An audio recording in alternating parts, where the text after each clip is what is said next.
Hola, en el video anterior discutimos la regla de oro de acumulación de capital y encontramos la tasa de ahorro que maximiza el consumo de los hogares en cada instante de tiempo.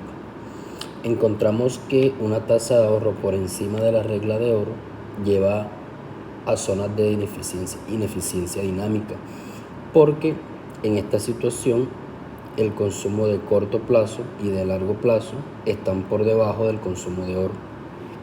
Sin embargo, no sucede lo mismo en el caso opuesto cuando la tasa de ahorro está por encima de la tasa de ahorro de oro, porque cuando existe un incremento para llegar a esta tasa que maximiza el consumo, se reduce el consumo de corto plazo, pero aumenta el consumo de largo plazo. Al no haber una función de utilidad que describa las preferencias de los hogares, no podemos saber si los hogares son impacientes temporalmente, es decir, si prefieren el consumo presente al consumo futuro o lo opuesto. Esta es una debilidad del modelo de Solow, ya que este asume simplemente que los hogares ahorran una fracción constante de su renta y no toman decisiones óptimas de ahorro y consumo. Otra limitación que encontramos en el modelo de Solow, recordemos nuestro estado estacionario, que tiene esta forma, donde claramente incrementos de la tasa de ahorro llevan incrementos del estado estacionario, lo mismo con los incrementos tecnológicos, y el incremento de la población y la depreciación lleva a reducciones del estado estacionario. Fíjense que cuando existen incrementos de la tasa de ahorro, la curva de ahorro tiene este desplazamiento y la economía pasa de un estado estacionario inicial a otro estado estacionario. Fíjense que simplemente la dinámica de nuestra economía hace que haya un nuevo proceso de convergencia. Recordemos que este estado estacionario es estable, eso lo demostramos en un video anterior. Es decir, incrementar la tasa de ahorro garantiza crecimiento económico de corto plazo, crecimiento transitorio, pero no garantiza que exista crecimiento económico de largo plazo, porque la economía volverá a converger a una situación en la cual las variables per cápita permanecen constantes y por tanto sus tasas de crecimiento son nulas. Si seguimos esta dinámica, fíjense que el ahorro no puede incrementar de forma sostenida, porque ya llegará un punto en el que se destine toda la renta para ahorrar y esto no es posible. Es decir, incrementos del ahorro no garantiza crecimiento económico de largo plazo. No sucede esto con la tecnología. Fíjense que la tecnología sí puede crecer de forma ilimitada y la tecnología sí garantizará, por tanto, crecimiento en el largo plazo. Pero en el modelo de Solow tenemos algunos inconvenientes también, y es que la tecnología es exógena. Es decir, dentro del modelo no podemos explicar cómo son los cambios tecnológicos a lo largo del tiempo. Para esto miremos una nueva especificación llamada neutral en el sentido de Harrod, donde la tecnología se multiplica por el trabajo. ¿Esto qué quiere decir? Que cambios tecnológicos hacen que el trabajo sea más productivo, más eficiente, lo cual generará crecimiento de la producción. Antiguamente expresábamos estas variables en términos per cápita, ahora la vamos a representar en unidades de trabajo eficiente. Vamos a definir una variable L gorrito como A por L. Recordemos que estas variables están expresadas en términos agregados, vamos a expresarla en términos o en unidades de trabajo eficiente. Entonces tenemos que aquí tenemos L gorrito a la 1 menos alfa. Si dividimos esto entre L gorrito, ya obtenemos por un lado el producto por unidad de trabajo eficiente y vamos a obtener una simplificación para este otro lado al dividir entre L gorrito también. Fíjense que este L con este 1 se va y tenemos que YT gorrito va a ser igual al capital T a la alfa multiplicado por L gorrito a la menos alfa. Si reescribimos, tenemos que el producto por unidad de trabajo eficiente es el capital sobre L gorrito elevado a la alfa, o simplemente tenemos que esto va a ser igual al capital gorrito elevado al alfa. Vamos a llamarle a esta ecuación 1 y ahora volvemos con ella. Recordemos de un video anterior que la inversión agregada es igual al crecimiento agregado del capital más los recursos destinados a reponer el capital depreciado. Expresemos esto en términos de unidad de trabajo eficiente también, dividiendo por L gorrito. Hagamos algo primero. Recordemos que esta es una economía cerrada en que la inversión es igual al ahorro y que el ahorro es una fracción de la renta.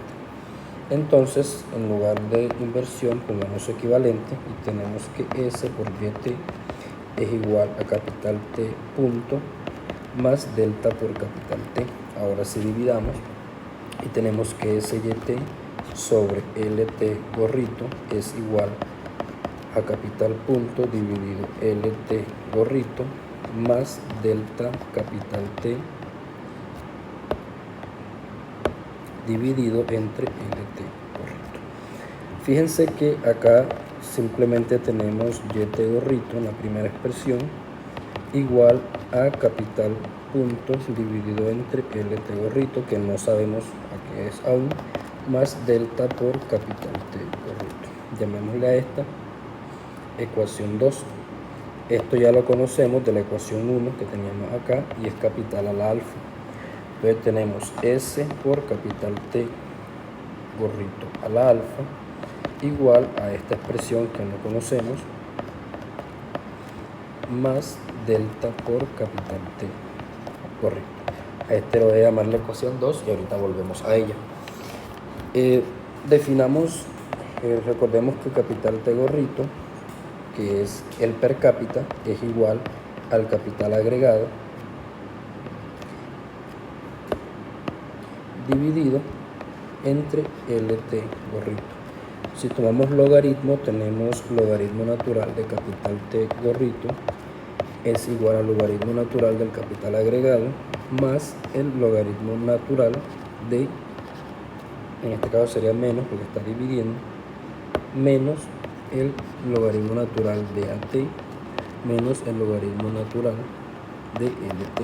Recordemos que LT gorrito es igual a AT por LT. De aquí que lo estamos expandiendo.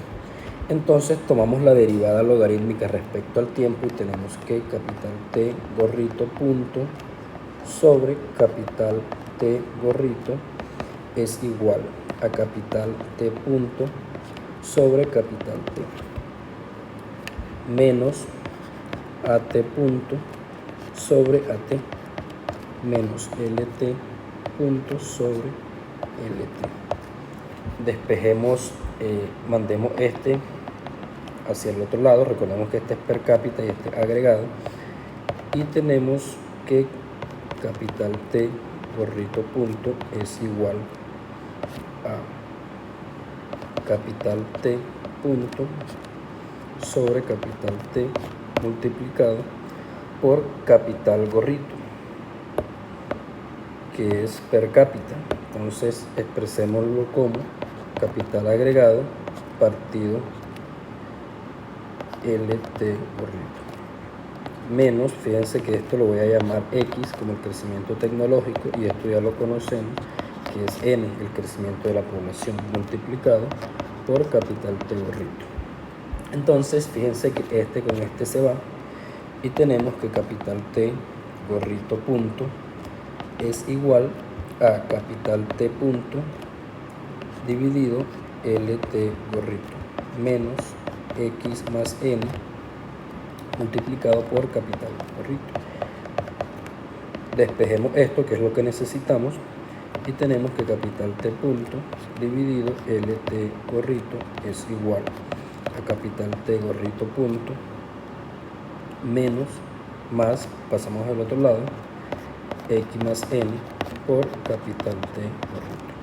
Voy a llamar la ecuación 3 y la voy a combinar con la ecuación 2 que llamamos ahorita. Fíjense, aquí tenemos esta expresión que acabamos de hallar y tenemos S por capital T a la alfa. Tenemos la expresión que acabamos de hallar aquí más delta por capital T gorrito.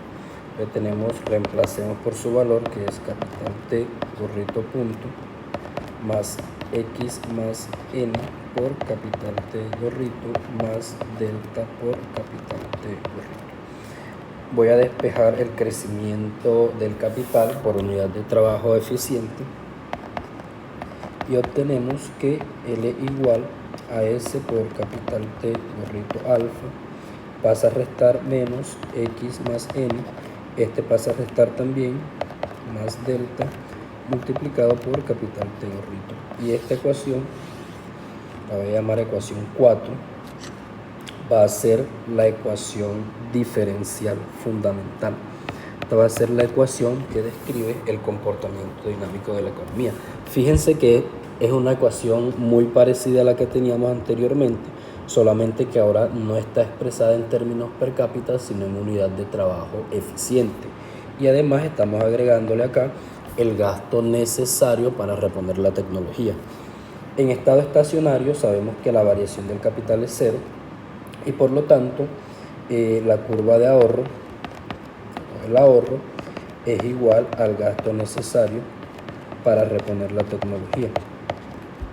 Si paso este a multiplicar acá con signo negativo, entonces tengo que, y este lo paso a dividir, tenemos que capital T a la alfa menos 1 va a ser igual a X más N más delta dividido S. Entonces el nuevo valor de estado estacionario va a ser la tasa de ahorro dividido el crecimiento de la tecnología, el crecimiento de la población y la depreciación elevado a la 1 sobre 1 menos alfa. Y este va a ser el nuevo valor de estado estacionario. Fíjense que este nuevo valor de estado estacionario dice que el crecimiento en el largo plazo aumenta con los aumentos en el ahorro. Disminuye cuando aumenta el gasto necesario para reponer la tecnología, disminuye con los incrementos de la población y disminuye con la tasa de depreciación. Fíjense que no son conclusiones muy diferentes porque aún tenemos el problema de cómo vamos a financiar la tecnología. Es decir, la economía crece cuando aumenta el conocimiento, pero ¿cómo se financia el conocimiento? Existe un teorema muy usado en la teoría de crecimiento económico que se conoce como teorema de Euler. El teorema de Euler, fíjense que acá estamos utilizando una tecnología Cobb-Douglas en la cual YT es igual al capital T a la alfa por LT gorrito a la 1 menos alfa. En un video anterior hicimos un análisis de las productividades marginales. Habíamos dicho que la productividad marginal del capital es igual a alfa por capital T partido capital, era alfa por YT partido capital T, y habíamos dicho que la productividad marginal del trabajo era 1 menos alfa YT partido LT. Fíjense que el modelo de Solow tiene otro supuesto, y es que la economía opera bajo competencia perfecta. En competencia perfecta sabemos, por ejemplo, que cada factor se paga por sus productividades marginales. Por lo tanto, podemos demostrar que si tomamos la productividad marginal del capital y la multiplicamos por el pago al capital más 1 menos alfa por YT partido LT por las cantidades de trabajo que se utilizan, vemos claramente, acá vamos a poner, aquí es las cantidades de capital que se utilizan. Si estamos viendo la productividad del trabajo por la cantidad de trabajo que se utiliza, la productividad del capital por la cantidad de capital que se utiliza, vamos a llegar a una conclusión. Recordemos nuevamente el salario va a ser igual a la productividad marginal. El salario va a ser igual a la productividad marginal del salario. Y el capital, el pago al capital va a ser igual a la productividad marginal del capital. Por lo tanto, cuando tomamos esta ecuación que tenemos acá, estamos diciendo que estamos tomando el pago del capital en la primera parte de la expresión, el pago del capital por las cantidades de capital que se utilizan. El pago del salario, el pago del trabajo, es decir, el salario por las cantidades de trabajo que se utilizan. Fíjense que acá puedo cancelar este capital con este capital y tenemos alfa por YT. Y acá puedo cancelar este trabajo con este trabajo y queda 1 menos alfa por YT. Si tomamos un factor común YT, tenemos alfa más 1 menos alfa. Si cancelamos este alfa con este alfa, tenemos que esto es igual a YT, es decir, al producto. ¿Qué dice el teorema de Euler?